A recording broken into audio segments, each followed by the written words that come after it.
મેં મારી મરજીથી લગ્ન કરી લીધા છે. મને અને મારા પતિને કંઈ પણ થશે તો તેની સંપૂર્ણ જવાબદારી મારા પરિવારની રહેશે.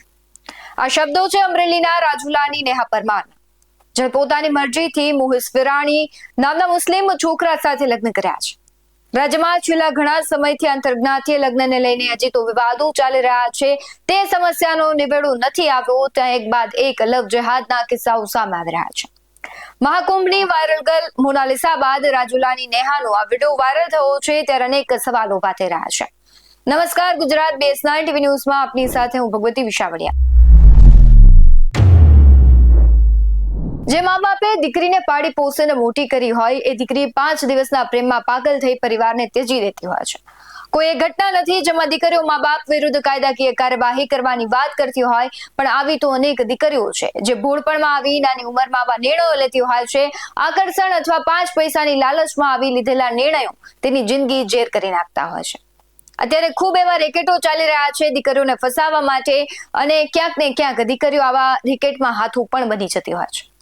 તાજેતરમાં અમદાવાદમાં છેલ્લા એક અઠવાડિયામાં લવ જેહાદે અને પોક્સો હેઠળ અન્ય ધર્મોના યુવકો સાથે 3 ફરિયાદો લગ્ન કરવાની નોંધાય છે. એ ઘટના હજુ તાજી જ છે. ત્યાં હવે અમરેલી જિલ્લામાં એક યુવતી દ્વારા અન્ય ધર્મના યુવક સાથે લગ્ન કરી વિડીયો જાહેર કરવાનો કિસ્સો આવ્યો અને નવો વિવાદ છેડાયો છે. આ ઘટનાને પગલે સ્થાનિક કક્ષાએ જે જાતિગત સમીકરણો છે, તણાવ છે, તે વધવાની આશંકા છે અને વધી પણ ક્યાંક અમુક અંશે ગયા છે. સવાલો પણ ઘણા બધા છે, કારણ કે આ અમરેલી જિલ્લાની રહેવાસી હિન્દુ યુવતી આશરે 10 દિવસ પહેલા સુરતમાં બ્યુટી પાર્લરનો કોર્સ કરવાના બહાને ઘરેથી નીકળી. જોકે થોડા દિવસો સુધી દીકરીઓનો કોઈ સંપર્ક ન થયો, તેમ છતાં ઘરે તે પરત ન ફરી એટલે ચિંતાતુર પરિવારે રાજુલા પોલીસ સ્ટેશનમાં પોતાની દીકરી ગુમ થઈ હોવાની ફરિયાદ નોંધાવી. પોલીસ દ્વારા યુવતીની શોધખોળ અને તપાસ ચાલી રહી હતી અને આ તપાસ દરમિયાન અચાનક યુવતીએ તેના પ્રેમી સાથેનો એક વિડીયો સોશિયલ મીડિયામાં વાયરલ કર્યો, જેણે સૌને ચોંકાવી દીધા છે. કારણ કે આ વિડીયોમાં યુવતી સ્પષ્ટપણે જણાવી રહી છે કે તેણે કોઈ પણ પ્રકારના દબાણ, લાલચ કે ધમકી વગર પોતાની મરજીથી યુવક સાથે લગ્ન કર્યા છે. એ વિડીયો પર નજર કરીએ. હેલો, મારું નામ નેહા મુહિસ પિરાની છે. હું રાજુલાથી છું અને મુહિસ બી રાજુલાનો છે. અને અમે લોકોએ 3 મહિના પહેલાં હિન્દુ રીતિ રિવાજ પ્રમાણે લગ્ન કરી લીધા છે એન્ડ જમાતખાના મુજબ બી લગ્ન કરી લીધા છે અને અમે લોકો 3 મહિનાથી સાથે રહીએ છીએ. અત્યારે અમારા ફેમિલીવાળાને ખબર પડી છે તો અત્યારે લોકો પોલીસ સ્ટેશનમાં આવેદનપત્ર આપે છે. હિન્દુ પરિષદવાળાને ખબર પડે છે એટલે એ લોકો રાજકીય મુદ્દો બનાવે છે. વધારે આગળ પ્રોસેસમાં જાય પહેલાં જ હું બધાને કહી દેવા માગું છું કે આ મારી પર્સનલ લાઈફ છે. હું આમાં ખુશ છું. કોઈને મારી પર્સનલ લાઈફમાં ઇન્ટરફેર કરવાની જરૂર નથી એન્ડ અમે બંને લોકો ખુશ છીએ. સો પ્લીઝ બધાને વિનંતી છે કે અમને અમારી લાઈફ જીવવા દો. બધાને એવી નમ્ર વિનંતી કે પ્લીઝ આમાં કોઈને કોઈ રીતે કાંઈ વચ્ચે પડવું નહીં, કેમ કે અમે અમારી રાજી ખુશીથી જે કાંઈ કર્યું છે અમારી રાજી ખુશીથી કર્યું છે.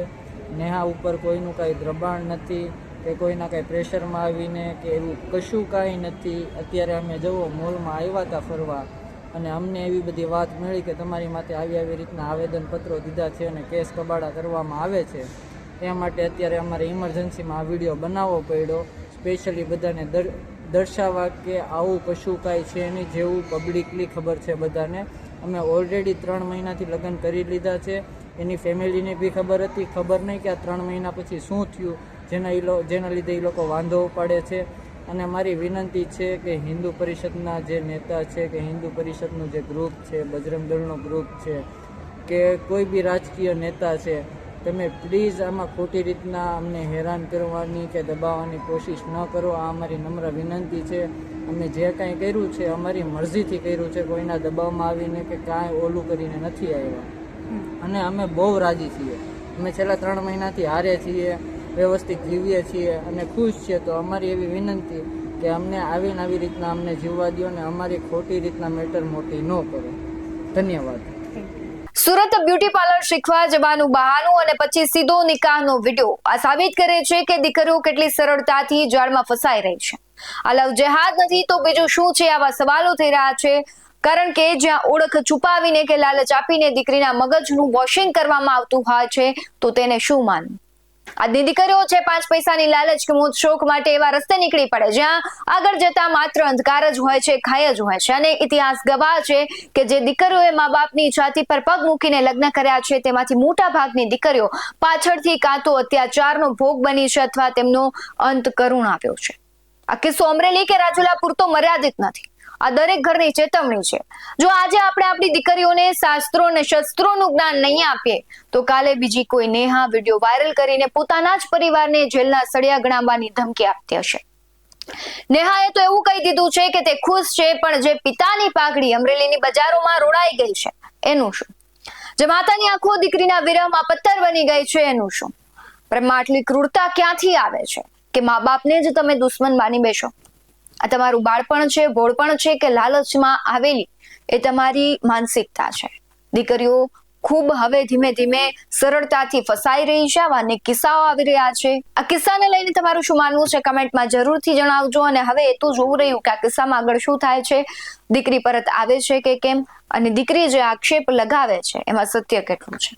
તમારું જે પણ માનવું હોય કમેન્ટમાં જરૂરથી જણાવજો. બાકી આવા જ વધુ અહેવાલો સાથે ફરી મળતા રહીશું. તમે અમારી યુટ્યુબ ચેનલને સબસ્ક્રાઇબ કરવાનું, અમને ફેસબુક અને ઇન્સ્ટાગ્રામ પર ફોલો કરવાનું ભૂલશો નહીં. બાકી અવનવી અપડેટ્સ મેળવવા માટે આપ જોતા રહો BS9 ન્યૂઝ. નમસ્કાર.